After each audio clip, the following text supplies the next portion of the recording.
नमस्कार, पाहूयात आजच्या काही ठळक घडामोडी.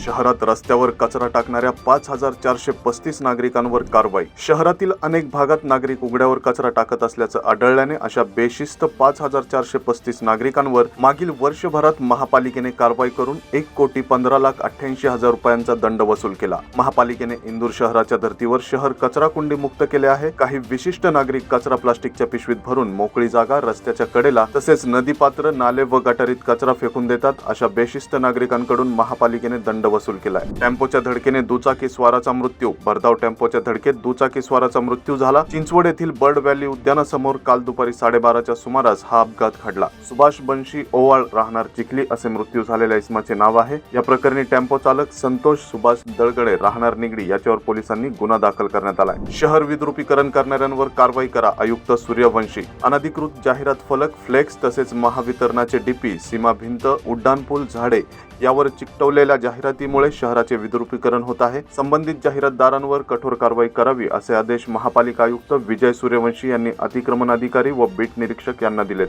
मोशी येथे हातभट्टी चालवणाऱ्या महिलेवर गुन्हा दाखल. विक्रीसाठी बेकायदेशीरपणे हातभट्टीची दारू जवळ बाळगणाऱ्या व विक्री करत असलेल्या एका महिलेवर मोशी येथे गुन्हे शाखेच्या पथकाने कारवाई केली. महाराष्ट्र दारूबंदी कायद्यानुसार सदर महिलेवर गुन्हा दाखल करण्यात आलाय. तिच्याकडून 38,500 रुपये किमतीची 385 लिटर गावठी हातभट्टीची दारू जप्त करण्यात आली. बनावट नोटांचे बंडल देऊन कार पळवली. भारतीय चलनातील 500 रुपयांच्या बनावट नोटांचे बंडल देऊन कार पळवण्याचा प्रकार चाकण येथे घडला. गणेश नामदेव ठाकरे आणि समीर दिनकर महाले अशी आरोपींची नावं आहेत. या प्रकरणी फिरोज बागवान यांनी फिर्याद दाखल केली होती. कार विकण्यासाठी पुण्यात आलेले बागवान यांना आरोपींनी संपर्क साधून गाडी घेण्याची इच्छा व्यक्त केली आणि व्यवहारापोटी 3,50,000 रुपये किंमत ठरवून त्यापैकी 3 लाख रुपये रोख स्वरूपात 500 रुपयांच्या नोटाच्या बंडलमध्ये दिले. हे बंडल प्लास्टिकमध्ये गुंडाळलेले होते. उर्वरित 50,000 रुपये नंतर देतो असे आश्वासन देत आरोपी कार घेऊन पसार झाले. फिर्यादी यांना संशय आला असता त्यांनी बंडल उघडून पाहिले असता वरची व खालची नोट खरी तर मधल्या सर्व नोटा बनावट असल्याचे उघड झाले. आपली फसवणूक झाल्याचं लक्षात येताच बागवान यांनी तातडीने चाकण पोलीस ठाण्यात धाव घेतली.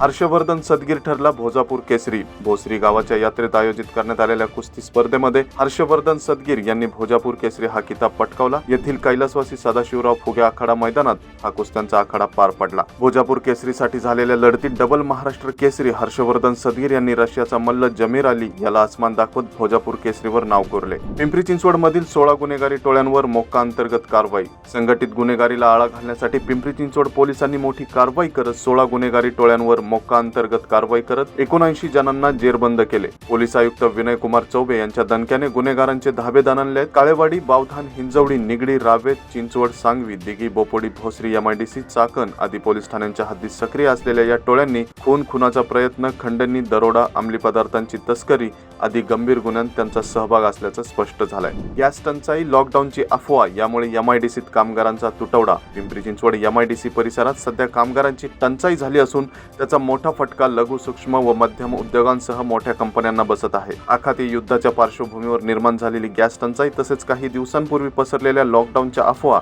आणि हॉटेलमधील दरवाढीमुळे परप्रांतीयांची तसेच राज्यातील कंत्राटी कामगारांनी मूळ गावाची वाट धरली. कामगारांच्या घटत्या संख्येमुळे कंपन्यांना कामगार पुरवणारे ठेकेदार अडचणीत आले आहेत. कामगार अचानक निघून गेल्याने नियोजित उत्पादनावर परिणाम होतोय. तर या होत्या आजच्या काही ठळक घडामोडी. आणखीन घडामोडी जाणून घेण्यासाठी पाहत रहा पिंपरी चिंचवड न्यूज. सोबतच आमच्या फेसबुक आणि इंस्टाग्राम चॅनलला फॉलो करायला विसरू नका. तसेच YouTube चॅनलला सबस्क्राईब करायला विसरू नका.